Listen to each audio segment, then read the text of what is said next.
Hello and welcome to the tennis. Paolini perfection. Hometown hero completes the Rome double. Rolling into Paris. The stage is set for the second slam of the year and it is draft day. Bah, bah, bah. Our experts here at the table will be picking their fantasy teams for Roland Garros. What does that mean? How does it work? We'll explain in a minute. That's all ahead with me, Xavier Muhlebach, along with the man who delayed his flight just to be a part of the pod. It's Luke Saville. Hello, guys. Oh, where's the energy? Come on. Welcome.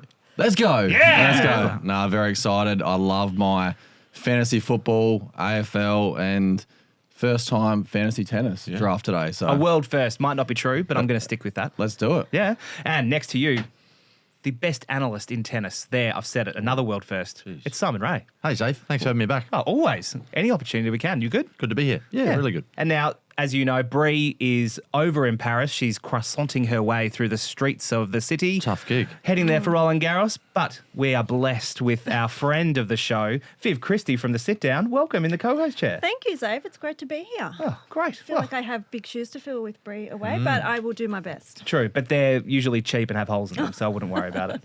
No, but we're thrilled to have you back. Thank Finally, you. someone in that seat who has knowledge of the game. Well, we'll see. Not that I do, but one of us has to. Let's see. Anyway, we'll dive in. Rome, how good was it? Huge crowds, huge audiences globally, and the Italian double. Where do we jump in? Paolini, let's go there. Dream event for her. Really was. Yeah, winning the singles and doubles, absolutely incredible to do that on home soil. And yeah, I just sort of saw she won the doubles as well, and her and Sara Errani, they combine so well together, and sometimes hitting the underarm serves to start their point. So definitely an interesting one there, but just to sort of see the crowd, and then obviously Jannik Sinner making the final as well, and really a dream tournament for Rome over the couple of weeks, and she's coming into Paris in red hot form. Yeah, so I'm Paolini, pint-sized Paolini. She's 5'4", 163 centimetres. Like, surely she would walk onto most courts with that physical disadvantage. How does that weigh up? How does it impact her game? Yeah, well, I think it's a really interesting case study, and I think you touch on some great points, and she does it in a different way. And just having a look at kind of her overall profile, I guess, the way that we've seen her play over the last year or two when she's exploded onto the scene, and we know how successful she was this time a year ago and backed up the Roland Garros performance in a way that I don't think any of us were predicting what she'd do at Wimbledon. So clearly an absolutely top-shelf elite player.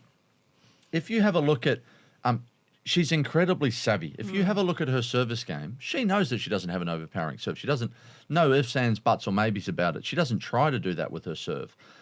But the average over a kind of a year-long period, we expect players on the women's tour to land 60, maybe 62% of their first serves in play.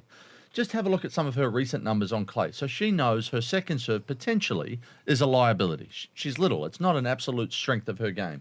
So she wants to land a lot of her first serves in play. She served 76% first serves in play against Gauff in the final.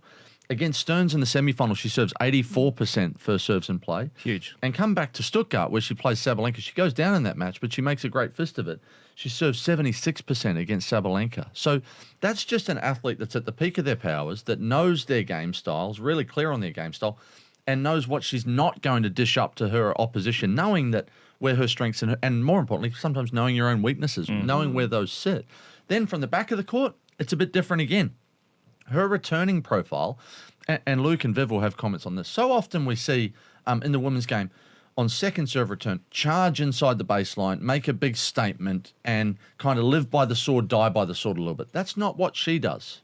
She can do that, but she mixes up her return position a lot better than nearly every other player. She's unique. Sometimes she's a metre or two inside the baseline on second serve. Other times she's 2 and 3 metres behind the baseline, giving herself some more time to find her forehand, which is something that we also see from her during the rally. That forehand of hers has more spin on it than nearly every other player in the women's game, and she's keen to find her forehand out of backhand corner when the rally starts. She knows she's got a weapon on forehand, but she knows she's not prepared to kind of be kamikaze on her second serve return, because she knows some of these players are serving big second serves at her now. So I just love how clever she is, how strategic she is, how aware she is of the type of match, the type of battle she's looking to enter into, and where she doesn't want to get caught. So there's a bit of a deep dive into the numbers and what I see from her from a profile perspective. Well, Viv, you had some late nights watching the Rome. Yeah, I did. I just think what she does so well is use her experience. I think you've touched on it there. I think she's 29 now, relying on my memory there, which is not always the most reliable measure. Well, you've printed out half of Wikipedia there, so I surely know, but in it's your right notes. at the back of my notes. Oh, so I was trying to do the 29? subtle shuffle. Oh, my bad. She's 29. She has no notes. She is age 29. So, yeah, I think she uses her experience so well. And Coco hit a lot of unforced errors in that final. I think it was over 50 or something like that. But what she said was that Jasmine made her, she made her play like that. So I think she's using her experience to full advantage. It's her first singles title for since Dubai last year.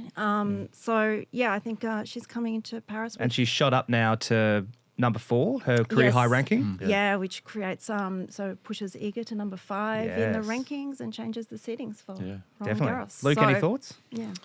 Yeah, I mean, she's obviously defending the 2 finals of the French Open and Wimbledon coming up. So that's 2,400 points just sort of dropping off. But coming in great form, she's obviously backing herself to repeat that from last year and really give the French Open a nudge. So I think back to your point, Simon, she obviously has to lean on her tennis IQ and her experience to, she's only sort of 5'4". So I think she can't overpower the other women, so she has to lean on that and play very smart, which she's doing. It's great to see. She's always so happy. Do you think people get distracted by that big smile? Because under that, there's a bit of a killer instinct. You got to have a bit of killing instinct. Yeah. Could we call her like the deputy minister of her happiness? Let's go with that. Yeah, good. Sinner, the Pope's buddy. He had a good run. Yeah, it's I think we were sort of discussing a couple of weeks ago what our expectations were of Jannik Sinner and to make the final, and I thought he was probably going to win that one. Just so impressive. Take 3 months off. Obviously, we know he would have been training the house down. Comes in and Took 3 months off.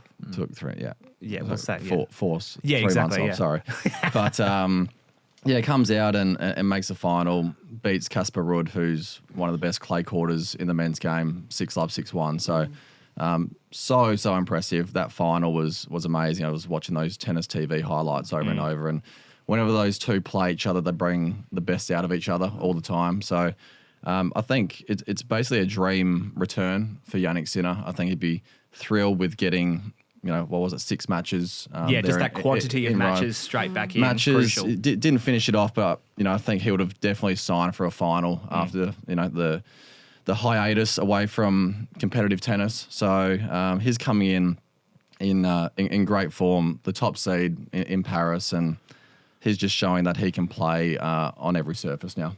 Yeah, I don't disagree with any of that. I think one of the interesting angles about this, though, is there's very few players, if any, other than Alcaraz, I think, on the tour at the moment, that don't possess an enormous fear factor when they see Jannik Sinner down the other end, or don't kind of quake in their boots. And I don't think Alcaraz does. 7-4, I think, now head-to-head in his favour from memory, in the last couple on clay, including a semi-final at Roland Garros last year, I think. Yeah, 5-set and also marathon. the last 4 matches as well. And that's highly unusual when Jannik's been going from strength to strength. And Alcaraz talks about it. It's in the notes here, needing Sinner around to find his best stuff. I think it's a fair comment to say Alcaraz's performances have been a little more volatile. We've seen a little more up and down from him than we have from Sinner. But the interesting thing about Alcaraz is when he looks down the other end of the court and sees Sinner down there, he's bringing his best stuff, which can't be said, I don't think, for too many players in the men's game right now. So I find that dynamic really interesting. Alcaraz seems to produce his best stuff with Jannik Sinner waiting for him down the other end. Yeah, it's kind of got shades of Roger and Rafa, hasn't it? It does. And Novak as well. I mean, they're players that always bring out the best in each other and lift each other up, and the standard just goes up. And they're really separating themselves from the pack, I think. Yeah, I agree. I think that respect is hard earned, and knowing what the level needs to be when you encounter that challenge that lies in wait for you and producing in that moment. I think that's part of what makes such a special rivalry, and we've got a lot more to see of that, I think, over the next decade. It is very Roger and Rafa, mainly because you've got a fiery Spaniard versus a well-dressed tall man. Yes. There is that. Yeah, that's what you were talking about, right? That's what I meant. No, not just the Gucci reference. Okay, cool. But yeah, it is really the Alcaraz story, but Sinner did have an amazing run. Any other thoughts on Rome before we dive into Paddy? Well, I'd agree with Luke. I think 6 matches under the belt. I don't have any qualms about Sinner's ability to back up best of 5-set tennis. I think he's as good an athlete as we've seen in the men's game in recent years. He would have done the work. He'll spend his time wisely over this interim week, over this period in the middle, and he'll be ready to go come Sunday or Monday or even Tuesday night at Roland Garros in Paris. I mean, 5 sets is a different beast. Is that going to factor in? I mean, obviously it will, but... Yeah, potentially. I actually think he's come back looking fitter and stronger. Yeah. Okay. So he wasn't just having Aperol Spritz on the Amalfi? No, I don't I wouldn't have think so. thought. Okay. No. Well, Doesn't I seem would. like his MO. Yeah. Boring. But I mean, good on him. That's fine. No, Okay. he's looking in great nick and great shape. And as Simon alluded to, I think he's been training so hard. They would have, sort of put in a lot of match simulation type sort of practice sessions the last few months. So I think he's in great shape. I think he'll be better off for it. He'll be nice and fresh coming in. And as we've seen, Alcaraz has had a few sort of injury hiccups. I don't think he played Madrid from memory. So, but I think he put those sort of accusations to sleep a little bit, all the injury talk. So he's playing great and sort of probably iron off another rematch in the final, those two, which would be great for the game. It's a long time since Jannik's lost a match in straight sets. So what do we make of that? Does that make him hungrier? Well, I think what we make of that is potentially for Jannik and the team, they'll be looking to really now, not that they wouldn't have been going to work. We know what type of the calibre of person that Jannik's got in his camp there with Darren Cahill and the team. But they'll be looking to go to work on just reversing that trend that we are starting to see. And you mentioned some of the numbers, Viv, in terms of this matchup between the two of them. So they'll be looking to get even more specific, right down into the nitty-gritty of, well, what is it that's taking place when we do meet him on a clay court? And what are we going to do about it to try to turn this around in our favour? So I think that the coaching challenge now is a curious one for me. So I'm looking for little nuances that might be shifting if they do come up against each other at Roland Garros. Yeah. Can't wait. Well, a couple of Aussies had a pretty good run over in Rome, Hunter and Perez, but now they're heading over, well, are there already in Paris for Roland Garros, including Luke's far better half, Dasha. That's a bit mean. Come on. Yeah, I'm not a very nice person. I'm sorry, I thought I made that very clear in the pitch. And you're staring at me while you're saying that.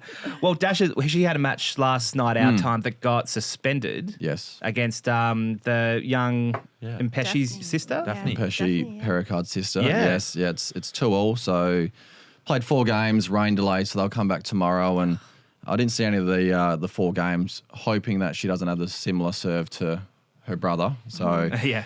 I heard she's tall, she's young, she's only 16 years old, and it's a tough one. You know, if you're Dasha coming to the match, you haven't seen much of her. She's only 16, very fresh on the tour, and Well, yeah, I had to give her a Google and Yeah. career earnings from prize money, $732. So That's very, super. very fresh. yeah, I mean, I but take it's don't get me it's wrong. also dangerous. You know, wild card into her home slam.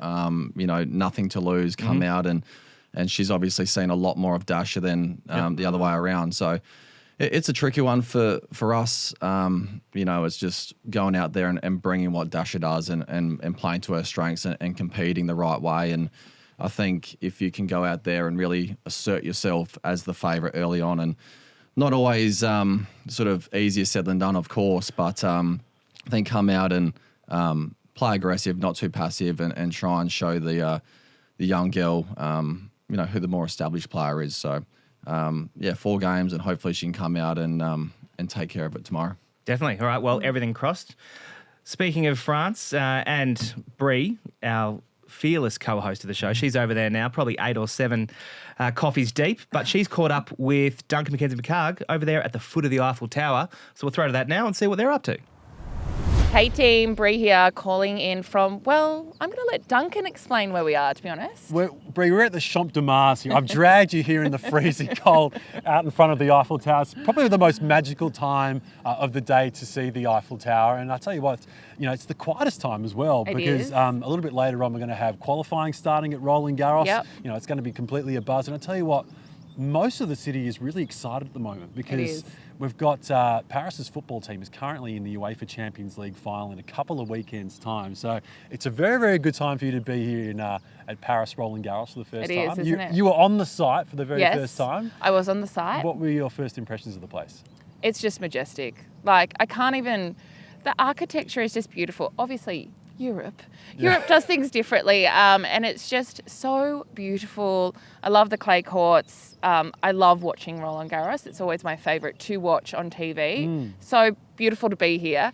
But one thing I would say is that the weather changes quite quickly, doesn't it? It does, yeah. I think that's one of the beauties of this European Grand Slam. Totally. Is that it can be hot and lively during the day, and just beautiful, balmy, sunny afternoons. Yeah. And then come the evening, wild, wintry, rugging up, can be a little bit rainy at times as well. So I feel like a lot of the players, they're sort of refreshing the weather app on their phone based on the conditions. We saw that with Alex de Minaur last year. Obviously, he had to sort of wait out a couple of rain delays and that sort of thing. So it certainly puts a little bit of a cat amongst the pigeons. It does. And we definitely saw the impacts of some rain yesterday, didn't we? Yeah, we did. Yeah, Bianca Andreescu, who looks absolutely flawless in her first match. She won 6-love in a French double bagel. And then obviously yesterday, she's out playing on Suzanne Lenglen again.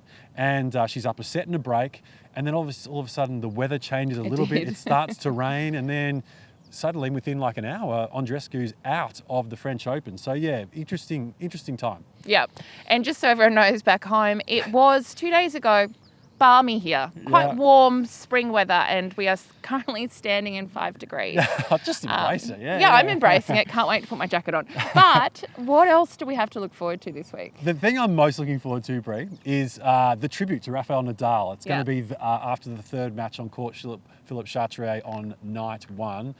All of Rafa's family is going to be flying in. We're going to be seeing his parents here, maybe Rafa Jr., Uncle Tony, I'm sure, will be here. Of course, always. And Carlos Moya, his former coach. And then fingers crossed, we're going to be seeing Roger Federer. I would love that. So obviously we know that Rafa was a huge part of Roger's farewell, and hopefully we're going to be seeing Roger a huge part of Rafa's farewell here. Organisers have kept all the arrangements under wraps pretty closely. Which I love. Yeah, exactly. So it's all going to be a bit of a surprise. And then, we might also see a few current players involved as well. I'm thinking namely Carlos Alcaraz and Novak Djokovic.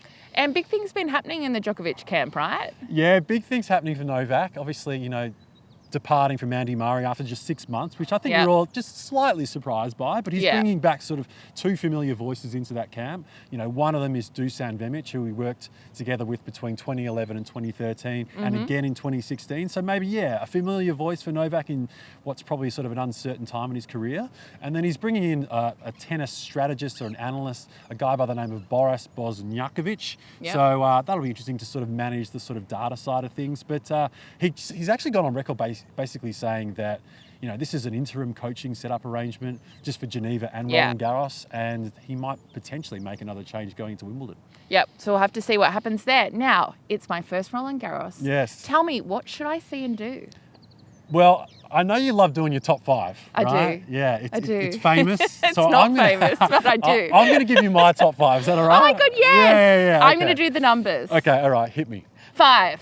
Okay. Number 5, you absolutely need to go and see the Rafael Nadal statue on Roland Garros. Yeah. So basically it's in the northwest corner, very Instagram worthy. It's usually quite packed, will love that. but absolutely see that at number 5. Okay, great. 4. Okay, number 4, you've got to go to the Sky Bar at Court Philippe Chatrier. You had me at bar. Yeah. It's so awesome. So basically, you look one direction, you're looking to have got this bird's eye view of the court. You do a 360 or a 180, and you look behind you and sweeping views of Paris. Oh my God, amazing. Go there at sunset, just as the night session's starting and the sun's starting to drop. Amazing. Okay, 3. 3, you've got to see a Frenchman or a Frenchwoman play on Court Suzanne Lenglen. I did see a bit of that yesterday. Right? Okay, Yeah. so basically, Court Suzanne Lenglen is the rowdy crowd. It's kind of like our John Cain Arena, for want of a better term. Yep. And the things with the French, the French, we know they're very cool and sophisticated They and are. civilized. But once you get them into a pack, They were not. They get right. They're so rowdy. They're loud. I knew from watching Corentin Moutet and Benoit Paire last year. Yeah, the atmosphere inside that court is absolutely electric. Great. Yeah. Well, I can't wait to see more. 2. 2, for a more serene, tranquil environment, you've got to go Sounds like me. you've got to go to the greenhouse court. It's called I have heard about Court it. Simone Mathieu. So yeah, it literally is being built inside a greenhouse. And then on your way there, you can actually go through this kind of garden area and you go past a French bistro called L'Orangerie, and you can stop in there for some hors d'oeuvres and some rosé. Oh my God, I can't wait. Okay, drum roll. 1. Numero uno. I'm not sure if it's the best thing you can do at Roland Garros, but once you leave the site... Oh, we're leaving. We're leaving the site. Okay. You've got to stop by Hotel Molitor, and basically Okay. it's got this fantastic hotel lobby with like some really great art and architecture, but also it's got one of the coolest lap pools in all of Europe. It's lit. They light it up at night. You can maybe go for a midnight swim, and this is where like some of the big players stay as well. So keep your eyes peeled. You might bump into a Francis Tiafoe or a Arena Sabalenka. Oh my God, amazing. Well, that all sounds great. Can't wait to see what the next couple of weeks include. Thank you. We'll touch base soon. Sounds good. Merci, Brie. That looked pretty fun. Bit jealous, Viv? Well, you've been a couple of times. I am. I've only been once, actually, to RG. It must be time for another visit. Absolutely. Yeah. Well, we'll Put get that on the budget, please. done. Yep. Consider it done. It comes out of Brie's budget, so all good with me. Okay, done. All right, well, we'll have a quick break now as we reset, get our screen ready. It is time for the first annual RG draft here from the tennis. See you in a sec. All right, welcome back. Here we are. It is time for the Roland Garros Fantasy Draft, brought to you by Andy, who's one of our producers. Just, he's not a sponsor, he's just a good guy. So this is something we've been cooking up in the background. Basically, we wanted to do fantasy football style snake draft of a Grand Slam. And the next one is, of course, Roland Garros over in Paris. I'll give you a couple of tips. Each team must consist of 2 women and 2 men. The winning team will be the one that wins the most main draw matches at RG. And obviously, the deeper they go through, the more points they'll get per round. It all makes pretty much sense. Look, let's just suck it and see what we get. What do we win? That's a really great question.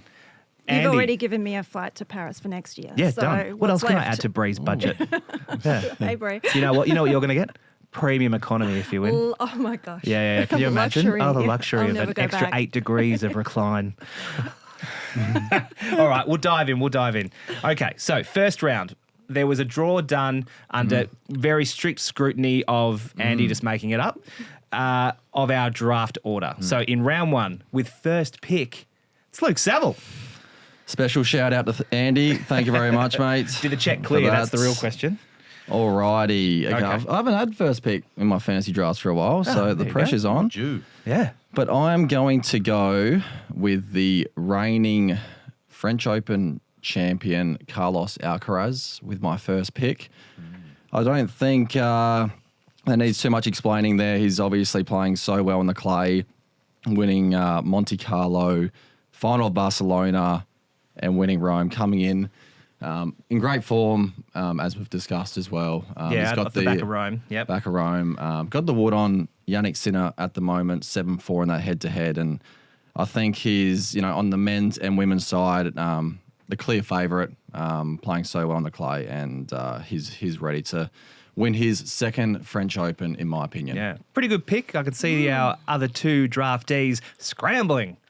So, Scramble. Relatively second on. safe. Yeah. Relatively Okay. safe. Oh, really? He doesn't mind playing Yeah. straight bat, Sav. Who so would want that's okay. Alcaraz? Let's go. All right, Viv, you got second pick in our first round. Thanks, Dave. Can I just start by saying I have done nothing fantasy draft related in my life before. This is fun. Yeah, so this is all new for me. So I'm a renowned footy tipper, but I've never done the Yeah, draft. you always so go well in the footy tipping too, Viv. Have you noticed Viv's a perennial The big top brain. 10 kind of well, there's money to occupier? win. Yeah. It's fun at the end of the season. I am going to go with, for my number 1 pick, Arena Sabalenka. That hurts me right. World right number there. 1. Just thinking she'd still be on the board. She is our, established hard court queen. But I think I think she's out to make a statement at Roland Garros this year, prove that she can win on every surface, which obviously we know anyway. But she lost to Andreeva last year. She was unwell at that time, so I think she's keen for a do-over and do a big performance. All right. Well, Nice. good pick. Very good pick. Thanks for number 2. All right. What do you got, Razor? I was 50-50 there, and Viv stole Sabalenka off the board right under my nose. So I'm going to head to my she was notionally my second pick. She's now becoming my first pick. I'm going to head to Coco Gauff. I think it's an exceptional clay court profile. I'm happy with the form coming in.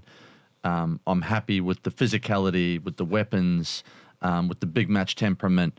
I think she's going to be there at the business end. So the way I'm looking at my draft, if I'm going to miss, I think I'm going to claim some matches along the way. So I'm confident she'll be there come the pointy end of the event. So I'm going to take Coco Gauff with pick 3 in the draft. Please, Dave. A very good pick, locked in. All right, round 2, mixing it up. Sorry, Luke, but guess what? Simon, you're up with your second round pick. Yeah, well, I accused Luke of playing a straight bat with his first Yeah, pick. accuse away. Which is ironic, given I'm going to come back and I'm going to take, given he's still on the board there at pick number 4, I'm going to take Jannik Sinner. I'm happy to go with Sinner. We've mentioned some of the head-to-head momentum, and the Sinner-Alcaraz matchup of late has been in Alcaraz's favour. I think Sinner and his camp will enjoy that challenge. I think Darren Cahill and the information that will be coming Sinner's way, I think will be nothing short of absolutely first rate. Again, I think he'll be there. I'd be surprised if he wasn't there at the business end of the event. So I'm happy to take the number 1 player in the world and in Jannik Sinner and put him on my draft board. Very good pick. Now, Nice one. sorry, Luke, we're going over to Viv. Wow. Oh, thanks, Hey. Dave. This seems quite harsh. I'm going to go with Casper Ruud. Oh, for good. my, Nice. Yeah, second pick. 2-time finalist in Roland Garros. Warming up to some bigger performances this year. He's just coming off his biggest title of his career, won Madrid. So, yeah, I think he also due a strong run. Very good. All right. Okay, Luke, who's your second round? Back-to-back picks. How good is this? I feel like after Sinner and Alcaraz, it's a little murky on the men's side. Simon. I don't disagree with that. I'm interested Okay, as to okay, where Simon you're agrees gonna with go me. here. Yeah. So I'm going to What a go. feeling I'm going that to must pivot be. to Okay. the women's side here. Good. Because keep in mind, you do have to have 2 men, 2 women. Got 3 in mind here. I'm going to go with Iga Swiatek. There she is. There's Iga. safe In my 6th pick, please, Dave. I think, she's the 5th seed. Been struggling for her standards, as we know, but she's won the French Open 4 times. She's coming back. I think she's obviously got great feelings whenever she walks into Roland Garros. I think she's got that sort of aura about her whenever you step on court. It's going to be a tough day. So if I can lock in Swiatek on my 6th pick, please, Dave. Thank you very much. Be serious! Wrong button. That was meant to be a positive one. And Yes, done. And then going into the next round, And round then- 3, you've actually got first pick in that. I do. And Odds are stacked in someone's favour here. I'm going to go. All right. You've got Sinner. because- Cool your jets, Simon. Yeah, that's fair. Okay, this is a tough one, but I'm going to go with Mira Andreeva. Very good. I think Oh, she's groans from my left and right. I'm not favourite. going to say who the other one was because they might be on the board, but I doubt it with Okay. Simon Yeah, to my close to the right. chest, keep But the cards. look, she's the 6th seed, 3rd in the race. I think we've been speaking about her a lot. She's coming into rare air. She's only 18 years old and playing amazing. I think she plays well on all surfaces. Game's very well suited to the clay. Yeah. And I think she's really ready to make a deep run at a Grand Slam. Her time's coming. I think she wins multiple slams by the end of her career, and pretty happy with that turn, the Yeah. 6-7 turn. My heart is broken. Oh, no. I love mean, it's Mira. worth noting. Yeah. So your next pick must be a man. Are you going to tell Dasha that she's not even in the mix for your Yeah, it's selections? an interesting point you raised. Yeah. Look No, at that's the your call. conflict. I tried to get her on the graphics, but Andy said no. After all the favours he did for you, You under the can't- bus. from Andy, eh? can't have qualifiers in the graphics. Oh, They're yeah, all- We'll the sort him rules later. that were just made up in the last 8 seconds. If in doubt, blame Andy. I like it. That's the Very rule. good, very good. Right, in round 3, you're up next, Viv. Okay, I am going to go with Novak Djokovic. Oh, I've heard of him. Yes. So I know, That's he one I didn't has think was not coming. had Well, yeah, the not much of a best chat there. clay court season. We know that. But, there's been a lot said about Novak not having a great season, and it's his birthday today. He Oh, turns what a 38. So I just feel like let's be nice to Novak. And Okay. why would you count him out, honestly? Absolutely. Well, he's hungry for that 100th title. Exactly, yes. This could be it. yes. Back against the wall, Viv, you're thinking. Yeah, absolutely. And, I do think he's got one last slam Yeah. in him. Okay. So, And it could be this one. yes. Okay, let's very good. see. I mean, either way, he's going to go deep. Yeah, well, So we'd he- expect a second week Yeah, run, right? a bit of a good pick. And as a fellow 38-year-old, I've got his back. Yeah. He's done a bit more than I have, but whatever. I think it's just because he's got darker hair. Simon, your round 3 pick. I'm going to take the informed woman at pick number 9. I'm going to take Jasmine Paolini. Good. More than happy with the clay court profile, more than happy with the form coming in. We've spoken about some of her points of difference earlier in the podcast. I think the challenge is, and Luke's touched on this as well, I think the challenge is to handle that pressure of defending the mountain of points, both at Roland Garros and then a few weeks following at Wimbledon. But I think she's up for the challenge. I think she's mentally tough. I think clay suits her so well, particularly if it's lively, and I think she'll get a little bit more value out of her forehand in terms of spin that she does, the vicious spin that she generates on that side. So I'm going to take Jasmine Paolini at pick number 9. Good pick. Nice. All right, well, so I'm going to stick with you. Final pick. Yeah. So looking up here, you do have 2 female players. Yeah. You've got Sinner for your men. You need another bloke up there. Yeah. Where's your head at? Well, I'm tossing up 2 here, and obviously the kind of the usual suspects are gone. I'm Jack Draper or Holger Rune. I'm going to go with my gut here. I'm going to throw the data to one side, and I'm going to say Jack Draper's 2025 season has been exceptional. I think there's a relatively natural fit. I know he hasn't grown up on the clay, so to speak, but I think there's a relatively natural fit between the type of ball that Jack produces on his forehand side and his competitiveness and grit and will to win, his resilience to overcome adversity. So I'm going to go with Jack Draper. I was tossing up between he and Holger Rune, but if I've got one of those 2 to play for my life, which I'm treating this fantasy draft Absolutely. very This seriously. is deadly Zane, serious, quite literally. I'm gonna I've got go a big with- red button here. Yep. Eject. I'm going to go with Jack over Holger because I think you know what you're going to get from Jack Okay. and you know the desperation you're I going mean, to I get. will be keeping a close eye on Holger just to see, you know, Yeah. sliding doors Maybe moment. knocks But me good out of the pick. draft. Yep, thank you. You're locked in. That's it. I'm happy there. All right, well, Wow. to finish off your little quadrangle, what do you got, Viv? I am going to go with Zheng Qinwen. Oh, good one. So, pick. yeah, she's still pretty young, but we know she steps up for a big occasion, loves a Grand Slam, won gold medal on that court last year. So, yeah, she's done well at the French Open before, so why not again? Definitely. Yeah, I think that Olympics win could be quite a crucial, back on her turf. Yeah, Phillip, absolutely. yeah. Yeah, those happy memories. Absolutely. All right, excellent. All right, close this out, Luke. Okay. Who have you There's got? a few names here I'm looking at. Sasha Zverev, Musetti, Alex de Minaur, Francisco Cerundolo, I think is a little bit of an outsider. But I'm going to go with our Aussie hope, Alex de Minaur. Yeah. I think give him a bit of a shout out and Very good. making quarterfinals last year. I think he's primed for another great run.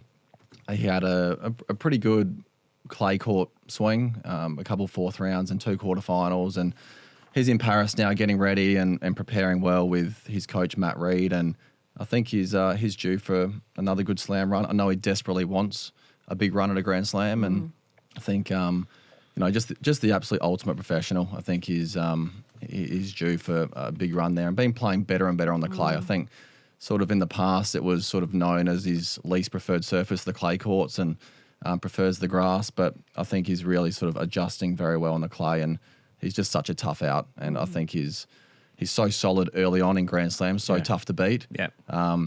The next challenge is probably pushing deeper into those slams and knocking off the top few players in the world, which is so incredibly difficult, as we know. But I think he's ready, so driven, and very happy with him as my 4th pick. Least favourite surface, do you think, because of the speed, or he just doesn't like getting dirty? He likes getting dirty. But I think his game's suited to the grass. I think he Okay, so moves he's okay forward, with grass stains. moves Just forward. not a fan of getting dirt under his fingernails. Yeah. Save with the no, no. hard-hitting questions. I'm all about that real journalism here at the tennis. Yeah. So Okay, well, that's our draft, all locked in, first time ever. So, just to confirm, Team Luke, Alcaraz, Swiatek, Andreeva, de Minaur, no Dasha, that's fine. Team Viv, Sabalenka, Rude, Djokovic and Zheng. Happy with your results? Very happy. Okay, cool. And lastly, Team Simon, Coco Gauff, Jannik Sinner, Paolini and Draper. So we'll be keeping a close eye on this. Tell us on social who you think out of these teams you're going to back. Send us your own selections. This is all virgin territory for us. So let's just see where we go with it. It's going to be pretty fun. But thank you very much for that. A lot of thought went into that. So, by Andy, but especially by you guys. So thank you very much. It was good fun. Looking forward to seeing how it plays Can out. we ask who your tip is, Zach? Yeah, I'm going to go... if Dasha was there, I'd be all about that. Yeah. No, I'm all Team Viv through and through. I think that is the perfect mix of history, skill, future possibilities, experience. and no one who doesn't like getting dirt under their fingernails. Yep. So, yeah. All important. Yeah, absolutely. No, well done, guys. Before we move on from Roland Garros, there's plenty to cover. You know, I think we touched on a lot of the key storylines, the players who are going to do well, those that might have challenges. Anything else you wanted to call out about Roland Garros? I think qualies has been really interesting this year, actually. Some big names. We've got Marin Cilic in the qualifying draw. Yeah. Borna Koric. He lost first round, by the way. Bianca Andreescu, she won 6-love first round, then lost her last night, I think. second match. Oh, So gutting. just goes to show how tough tennis is. Yeah. Well, we had some amazing quality action here for the Australian Open this year. Yeah. You know, a few wild cards were in there and names that had never been heard of. Fonseca had an amazing run. Yep. It was just... It's really great. Get down and watch the qualies. Yeah, it's a cheaper absolutely. way to experience some great Grand Slam tennis. Yeah, and there's nothing quite like having seen that big name come through a qualies draw. Yeah, the And first time. I saw a qualies. Yeah, you get to be the cool Yeah. person at the pub later Yeah. and go, I saw this player, and now they're in the quarterfinals. I was there before you Yeah. even knew. Do it. Yeah, it's Yeah. fun. It's like my mate Richie at high school. He was all about this band called the Black Eyed Peas, and everyone's like, what is this? And then they took over the world for a bit. Anyway, bit of a random aside. Do you think the Aussies are kind of getting more confident on the clay? I think it's case by case. You know, I think Luke's right. I think traditionally, Viv, as you know, it's been by far and away our most challenging slam. I think someone like an Astra Sharma, though, Yeah. that court is incredibly well suited to Astra's game style. Yeah. I think Dasha can produce great tennis on clay. So despite the fact that her husband left him out of his left her off his draft board, I wouldn't put it past her qualifying and making a run. I really think she can win overnight. Touch wood. I think Jason Kubler, that's an exciting story for us in terms of his resurgence. Not for the first time, I don't know, Luke, what would this be? 10, 12, 15 times he's coming back from significant long-term injury, some horrific kind of chronic ailments in his knees. And I think he can produce good tennis on a clay court. So I think it's a little bit case by case. As a whole, as a cohort, no doubt it's our most challenging slam. But there's some exceptions to that rule too. Yeah. We had Thanasi Kokonakis in the studio for the Oh, sit here down. she is, plugging her I own know, show. Sorry. It's taken me this long. Give me a break. He said he loved competing on clay. He said he feels like it suits his game. Yeah. So, yeah. No, I did hear a little sneak peek of that chat, and it did sound amazing. So, Yeah, he was great. yeah. Monday. Tune in. Like and subscribe. Before we move off, though, one thing I forgot to mention, Novak, new coach announcement. Viv. It's not you. I was hoping you. Yeah, I mean, I probably should be on my way if it was me. But, So Dusan Vemic? Yes, that's right. And, he's a player that's had kind of a consistent team for a long time, and then we've seen lots of changes this year. So, it points to him trying a few new things in his game. I don't know. It's a wait and see for me.